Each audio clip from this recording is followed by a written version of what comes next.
እጮኝነት ምን ያህል ጊዜ መቆየት አለበት? ፍትሐ ነገሥቱ አስምሮ አስቀምጦታል። የብዙ እጮኛማቾች ችግር ይሄ ነው፣ ቀኑን ማስረዘም ማለት ነው። ብዙዎች በእጮኝነት ጊዜ ሆነው ስለ ጋብቻ እንዳናነሳ የተባባሉ ሰዎች አሉ። እጮኛዬ ነው እጮኛዬ ናት እየተባባሉ ግን ስለ ጋብቻ አናነሳም፣ እሱን ነገር እንዳታነሺ እንዳታነሳ ተባብለው ግን በእጮኝነት የሚቀጥሉ ሰዎች አሉ። መጀመሪያውኑ እነዚህ ሰዎች ወደ እጮኝነት የገቡት ቅድም እንዳልኩት ጋብቻን ሳያስቡ ነው ማለት ነው። አንድ ተሳፋሪ መኪና ውስጥ ወዴት እንደሚሄድ ሳያውቅ እንደሚገባ ማለት ነው። ስለዚህ ነው የእጮኝነት ጊዜያቸው በጣም የሚረዝመው። ብዙ ጊዜ ሴቶች በዚህ ሲጎዱ አያል። መቼ ነው የምንጋባው?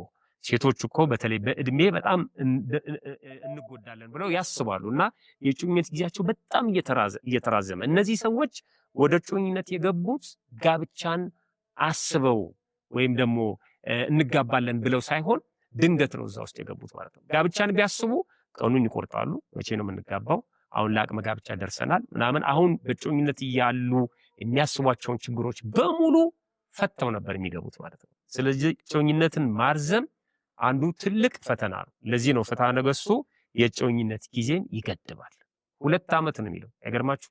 2 ዓመት ማክሲመም ነው እንጂ በ6 ወር በ3 ወር ከተጫጩ በኋላ መጋባት ይችላሉ። በ2 ወርም በሳምንትም በጣም ፈጠነ ካልተባለ ማለት ነው። በነገራችን ላይ ማለት ነው ከዚህ ግንኙነት ኖሯቸው ግን ከተጫጩ በኋላ ቃል ኪዳን ከተጋቡ በኋላ በ1 ወር በ2 ወር ጊዜ ውስጥ ሊጋቡ ይችላሉ።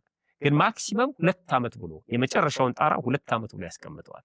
ለምሳሌ እንደዚህ ይላል፣ ሚስት አጭቶ የሰርጉን ቀን ያልወሰነ ይላል። ልብ አድርጎ በእጮኝነት ውስጥ ነው ያለው። የሰርጉን ቀን ያልወሰነው ይሄ ሰው እንጂ እንደሚያገባ ወስኗል። ቀኑን ያልወሰነው በዚህ ቀን ይሁን። የድሮ እንግዲህ ቀኖች ደግሞ ከዚህ ከአጽዋማት ጋር ይገናኛሉ፣ ከወቅታዊ ጉዳዮች ጋር፣ ከአዝመራው ጋር፣ ከምኑ ጋር ይገናኛሉ፣ ከንግድ ወቅት ጋር ይገናኛሉ እና የቀድሞ ኑሮውንም ታሳቢ ማድረግ ነው ህጉ የሚወጣው። ስለዚህ ሚስት አጭቶ የሰርጉን ቀን ያልወሰነ ሰው በሀገር ያለ ከሆነ ነጋዴ ሆኖ ሩቅ ሀገር ያልሄደ ማለት ነው። በሀገር ያለ ከሆነ ቀጠሮ እስከ 2 ዓመት ይሆናል፣ የዝግጅት ጊዜ ማለት ነው። ቀጠሮ እስከ 2 ዓመት ይሆናል። ከ2 ዓመት ደግሞ ሊያሳልፈው ይችላል። ከ2 ዓመት የሚያሳልፍበት ምክንያት ልብ አድርጉ፣ ምክንያቶቹን ሲያስቀምጥ ከዛ ዘመን ስርዓተ ኑሮ ጋር አገናኝቶ ነው ይሄንን የሚያስቀምጠው። 2 ነገሮችን ነው የሚያነሳው። ለምሳሌ አንዱ መታመም ነው የሚያነሳው ማለት ነው። መታመምን ድሮ እንግዲህ መታመም ሕክምና በወቅቱ ስለማይገኝ ከሀገር ሀገርም ሊያስኬድ ስለሚችል ከ2 ዓመት ከፍ ሊያደርገው ይችላል። የጋብቻ ቀኑን ወስኖ ሳይወስን ክፍት አድርጎ በእጮኝነት ውስጥ ያለ ሰው እስከ ከ2 ዓመት